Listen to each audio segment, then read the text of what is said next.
பேச்சினால் குழப்பத்தில் இருக்கும் நடுவர் அவர்களே, எங்களை எப்படியாவது மடக்கிவிட வேண்டும் என்று பெரிதும் போராடும் எதிரணியினரே, என் அணியினரே அனைவருக்கும் என் வணக்கங்கள். எதிரணியினர் சில நேரங்களில் உண்மையை ஒத்துப்பாங்க.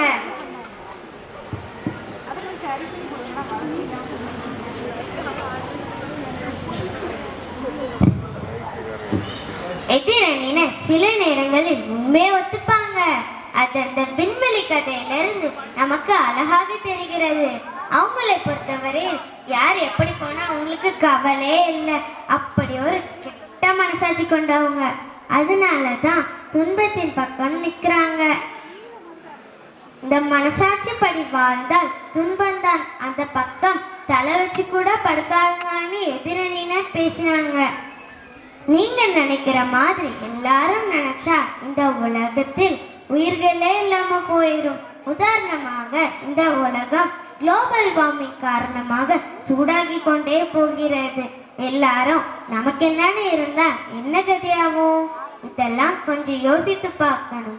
நம் அப்துல் கலாம் ஐயா மாதிரி எத்தனையோ நல்ல உள்ளங்கள் தலைமுறையினரை காப்பாற்றுவதற்காக மரங்களை நட்டது மட்டும் அல்லாமல் மற்றவர்களுக்கு ஒரு எடுத்துக்காட்டாக இருந்து வந்திருக்காங்க. அதனாலதான் நிறைய பேர் நியூ இயருக்கு பிறந்த நாளைக்கெல்லாம் மரங்களை நடுவது ஒரு கொள்கையாக கொண்டு செயல்படுகிறார்கள். இந்த மனசாட்சியே இல்லாத எதிரணியினரை எலான் மஸ்க் கூட மாசுக்கு தான் அனுப்பி வைக்கணும். அப்பதான் மனுஷனோட மகிமை புரியும். கம்பெனிகள்ல முன்னுக்கு வரவங்க மனசாட்சிப்படி நடக்காதவங்கன்னு எதிரணியினர் பேசுறாங்க.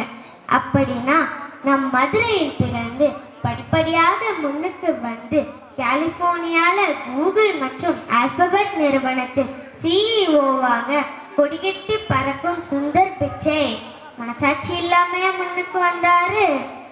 இந்த எத்தனையோ பேர் தன் அறிவுக்கு விலை பேசிய போதும் என் மீது மொத்த நம்பிக்கையும் வைத்துள்ள கூகுளை விட்டு நான் விலக மாட்டேன் என்று சொன்னதாலதான் இத்தகைய தூரத்தை எட்டியுள்ளார்.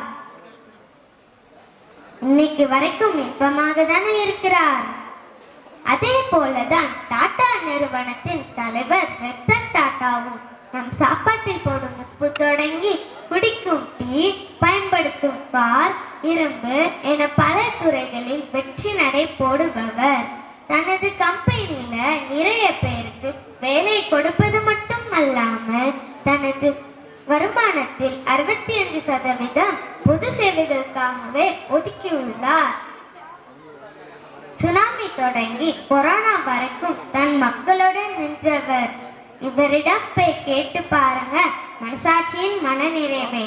ஆகவே மனசாட்சிப்படி வாழ்வோருக்கு என்றுமே மனநிறைவுதான், இன்பம்தான் என்று சொல்லிய நீதியின் மன்னரான நடுவர் நல்ல தீர்ப்பை வழங்குவார் என்ற நம்பிக்கையுடன் அமர்கின்றேன். நன்றி, வணக்கம்.